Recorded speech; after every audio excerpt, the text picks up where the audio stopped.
నేను ఒకటే హరీష్ రావుని అడుగుతున్నా, 2012 అంటే నేను 2010 నుంచి 14 వరకు నేను market committee chairman Harish Rao గారు. నేనే ఆ మార్కెట్ కమిటీ చైర్మన్ చేసింది నేనే. ఆ 170 ఎకరాల భూమి ఇచ్చింది స్వర్గీయులు రాజశేఖర రెడ్డి గారు. లేటర్ ఆన్ కిరణ్ కుమార్ రెడ్డి గారి పీరియడ్లో 2012 16 రోజు 6వ నెలల ఇది ఒక జీవో రూపకంగా వచ్చి ఆ జీవో అయింది. మార్కెట్ కమిటీకి సంబంధించిన భూమిని గవర్నమెంట్ సంబంధించిన భూమి మార్కెట్ కమిటీకి హ్యాండ్ ఓవర్ చేసినాం. ఎప్పుడు 2012 అప్పుడు నేను చైర్మన్. 24 సార్లు నేను ఆ భూమిని సర్వే చేసిన హరీష్ రావు గారు. 24 టైమ్స్ నేను తిరిగిన. పొద్దున 5 గంటలకు పోయినా, 4 గంటలకు పోయినా, 6 గంటలకు పోయినా. నాకు ఆడ బార్డర్ తెలుసు, ఆ భూమి స్థితిగతులు తెలుసు, ఎంత గ్రావిటీ ఎంత హైట్లో ఉందో కూడా నాకు తెలుసు హరీష్ రావు గారు. ఆ భూమి గురించి నేను ఒకటే కోరుకుంటున్నా, మీరు 2014 మీరు గవర్నమెంట్ వచ్చింది, మీ మామగారు చీఫ్ మినిస్టర్ అయినరు, మీరు మార్కెటింగ్ శాఖ మంత్రిగా బాధ్యతలు తీసుకున్నారు. ఏం చేసినావు 10 సంవత్సరాలు? మీ గవర్నమెంట్ ఉంది కదబ్బా. 10 సంవత్సరాలు 150 ఎకరాల భూమికి ఇస్తే 10 తట్టల మట్టి తీయనోనివి ఈరోజు మా గురించి వచ్చి మాట్లాడతావా? ఈరోజు రేవంత్ రెడ్డి గురించి మాట్లాడతావా? పదే నేను చెప్తున్నా హరీష్ రావు గారు, మీకు నిలువెల్ల ఈర్ష్యనే ఉన్నది. అందుకో మీ పేరు నేను ఈర్ష్యారావుగా మార్చుకున్నా. మీ నెంబర్ కూడా నా దాంట్లో ఫీడ్ అయినట్టుంది. దాన్ని చేంజ్ చేసినా హరీష్ రావు అలియాస్ ఈర్ష్యారావు అని పెట్టుకున్నా. ఏం చేసిరు 10 సంవత్సరాలు? మీరే ఉన్నారు, ఇదే మేడం సవితా ఇంద్రారెడ్డి గారు ఉన్నారు, ఇదే సుధీర్ రెడ్డి గారు ఉన్నారు. మరి ఆ 170 ఎకరాలలో డెవలప్ చేయాలనే ఆలోచన లేని మీరు ఈరోజు మా గురించి మాట్లాడుతుర్రే.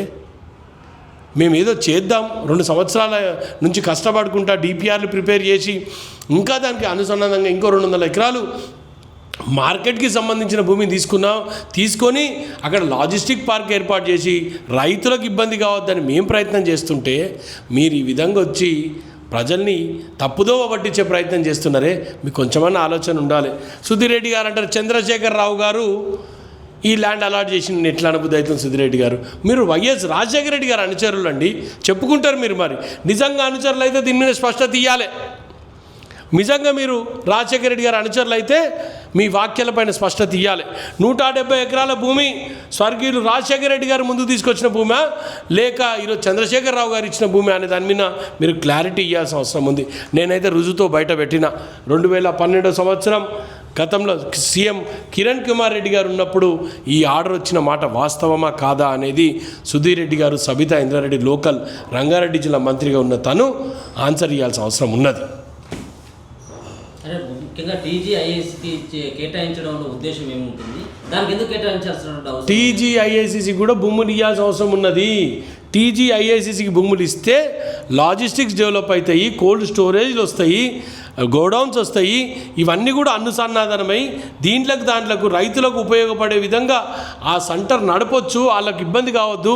ఈరోజు 10 రూపాయలు ఉన్న మామిడికాయ రేపు 6 రూపాయలకు పడిపోయినప్పుడు ఈ మామిడికాయని కోల్డ్ స్టోరేజ్లలో పెడితే దాని రేటు పడిపోకుండా ఉంటుంది, రైతు లాభపడతాడు, స్టేటు జీడిపికి ఉపయోగపడుతుంది, సెంట్రల్ జీడిపికి ఉపయోగపడుతున్న ఉద్దేశంతో మేము తీసుకున్న నిర్ణయాలను మీరు తప్పుపట్టినట్టయితే ఎంతవరకు సబబు ఒక్కసారి ఆలోచించండి హరీష్ రావు గారు. గతంలో 17 కోట్ల రూపాయలను కూడా మేము ఆ మార్కెట్ కోసం కేటాయించడం జరిగింది. 350 కోట్ల రూపాయలు కూడా మేము కేటాయించడం జరిగింది. సో రేవంత్ రెడ్డి వచ్చిన తర్వాత రైతులకు పూర్తి స్థాయిలో అన్యాయం చేస్తున్నారు. భూముల చుట్టే నేను ఒకటి ఈ 324 కోట్ల రూపాయలు ఏవైతే హరీష్ రావు గారు పదే చెప్తున్నారో, హరీష్ రావు గారు మీకు ఒక క్లారిటీ రావాలా. ఒక మార్కెట్ డెవలప్ చేయడానికి మార్కెట్ కమిటీల ఒక సదుపాయం ఉంది, ఒక యాక్ట్ ఉంది. ఆ యాక్ట్ ప్రకారము అన్ని మార్కెట్స్ నుంచి మేము డబ్బులు సేకరిస్తాం. ఒక మార్కెట్ డెవలప్ చేయాలంటే అన్ని మార్కెట్ల నుంచి లోన్లు తెచ్చుకుంటాం. మీరేం గ్రాంట్ ఇవ్వలే. నీ శాఖ నుంచి కానీ మీ శాఖ నుంచి కానీ ఎక్కడ కూడా మీరు గవర్నమెంట్ నుంచి కానీ ఒక గ్రాంట్ కూడా ఇవ్వలే. గుర్తుపెట్టుకోండి హరీష్ రావు. నేను ఇది చాలా స్పష్టంగా చెప్తున్నా. 324 కోట్ల నుంచి ఏదో 30 కోట్ల అమౌంట్ ఉందో ఆ అమౌంట్ అంతా కూడా వివిధ మార్కెట్ల నుంచి లోన్స్ తెచ్చిన అమౌంటే తప్ప మీరు ఎక్కడ కూడా రూపాయి ఇచ్చిన అమౌంట్ కాదు హరీష్ రావు గారు. ఇది మీరు క్లారిటీ ఇవ్వాల్సిన అవసరం ఉంది. అబద్ధం చెప్పొద్దు ఎప్పుడు కూడా పబ్లిక్కి.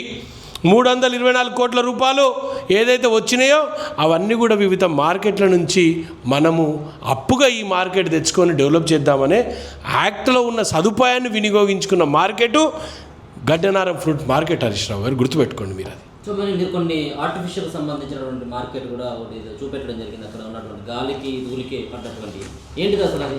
ఇప్పుడు వీళ్ళు ఏం చేసిరంటే 2020 సంవత్సరంలో కోవిడ్ టైంలో వీళ్ళంతా ఏం చేసిరంటే సుధీర్ రెడ్డి గారు, సబితా ఇంద్రారెడ్డి గారు, కిషన్ రెడ్డి గారు, హరీష్ రావు గారు వీళ్ళంతా కలిసి ఏం చేసిరంటే రైతులను నిలగొట్టాలి ఎక్కడి నుంచి అయినా సరే. మేము కూడా కాదంటే రైతుకు సదుపాయం ఇచ్చి పంపిస్తే బాగుంటుంది. రైతులకు వితౌట్ ఎనీ సదుపాయాలు వాళ్ళు పంపించాలనే ఉద్దేశంతో తీసుకున్న నిర్ణయాన్ని మేము అప్పుడు తప్పు పట్టినాం. ఆ రోజుల్లో వీళ్ళు ఏం చేసిరంటే కోహెడల హడావిడిగా ఒక 4,90,00,000 పెట్టి ఒక ఆర్టిఫిషియల్ మార్కెట్ ఎస్టాబ్లిష్ చేయాలని ప్రయత్నం చేసిండ్రు. ఇది ఆర్టిఫిషియల్ మార్కెట్ అప్పుడు వీళ్ళు ఎస్టాబ్లిష్ చేసినందుకు వీళ్ళు చేసిన ప్రయత్నం ఇది. హరీష్ రావు గారు మీరు చక్కగా చూడాలండి, ఇది మార్కెట్ అప్పట్లో. అయితే నేను ఇది వేసేటప్పుడు ఇది కట్టేటప్పుడు నేను చెప్పిన, చాలా క్లియర్గా చెప్పిన, ఇది చాలా హైట్లో ఉన్నది. నేను పదే నేను సర్వే చేసి వచ్చినోన్ని, ఇది హైట్లో ఉన్నది, ఇది ఎప్పుడైనా కూలిపోయే ప్రమాదం ఉందంటే 3 రోజులలో కూలిపోయింది. ఇంకో ఇవన్నీ చూడు, లారీలు కొట్టుకపోయినాయి గాలికి, లారీకి కొట్టుకపోయినాయా లేదా చూడు, నా వద్ద మారుతున్నా. ఎంతోమందికి ప్రాణాపాయం స్థితిలో ఉండే, ఇగో ఈ రేకులు కోసుకపోయినాయి. ఈడ మంది చూడుర్రి, కల్లోలం అయిపోయింది. హరీష్ రావు గారు మీకు తెలియదా?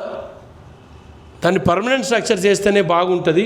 ఈ టెంపరీ స్ట్రక్చర్లతో నిలబడదు, అంత పైన ఆ ఎత్తున ఉన్న మార్కెట్లో నిలబడదని మీకు ఆలోచన లేదా హరీష్ రావు గారు? ఆలోచన చేయాలి కదా. 4,90,00,000 రూపాయలు ఈ ప్రజాధనాన్ని దుర్వినియోగం చేసిన మీరు ఈరోజు మాకు నీతులు బోధిస్తున్నారు. ఏం తప్పు చేసిండు హరీష్ రావు గారు? రేవంత్ రెడ్డి గారు ఒక మార్కెట్ తీసుకొని వస్తే అందరికి ఉపయోగపడుతుంది, రైతులతో పాటు వ్యాపారస్తులు కూడా బాగుపడతారు. వాళ్ళకి ఒక వ్యాపారస్తులు వస్తే వాళ్ళ కింద కనీసం ఎంప్లాయ్మెంట్ ఉంటుంది కదా. ఒక లాజిస్టిక్ పార్క్ వస్తే అక్కడ ఎన్నో సదుపాయాలు వస్తాయి కదా, కోల్డ్ స్టోరేజ్లు వస్తాయి, గోడౌన్స్ వస్తాయి, ప్రాసెసింగ్ సెంటర్లు వస్తాయి. రైతులకు సంబంధించిన కూరగాయలు అనుకోండి, పండ్లు అనుకోండి, ఆ ప్రాసెసింగ్ సెంటర్లో ప్రాసెస్ చేసి వివిధ దేశాలకు ఎక్స్పోర్ట్ చేసుకోవచ్చు అనే ఆలోచనతోటి మేము ముందుకు వస్తుంటే దాన్ని పదే ప్రతి ప్రాజెక్టు పైన అడ్డుపడే ప్రయత్నం చేస్తారు. వాళ్ళకు తోడుగా సబితా ఇంద్రారెడ్డి గారు రీసెంట్గా ఎన్జిటీలో కేసు వేసిరు, వాళ్ళ పుత్రరత్నం కార్తిక్ రెడ్డి గారు. మూసీని అడ్డుకోవాలనే ప్రయత్నం, మూసీ ప్రక్షాళన అడ్డుకునే ప్రయత్నంలో ఎన్జిటీలో కోటేస్తే కోర్టు డిస్మిస్ చేసింది. దానికి తోడుగా సుధీర్ రెడ్డి గారు మూసీ రివర్ డెవలప్మెంట్ చైర్మన్గా చేసిండు ఆయన. మరి ఆయన కూడా అడ్డుకునే ప్రయత్నం చేస్తున్నాడు. ఎంతవరకు సబబు చెప్పండి నేను అనేది. మీకేమన్నా దీని మీద ఉంటే ఆలోచన ఉంటే మంచి ఆలోచన షేర్ చేయండి గవర్నమెంట్కి.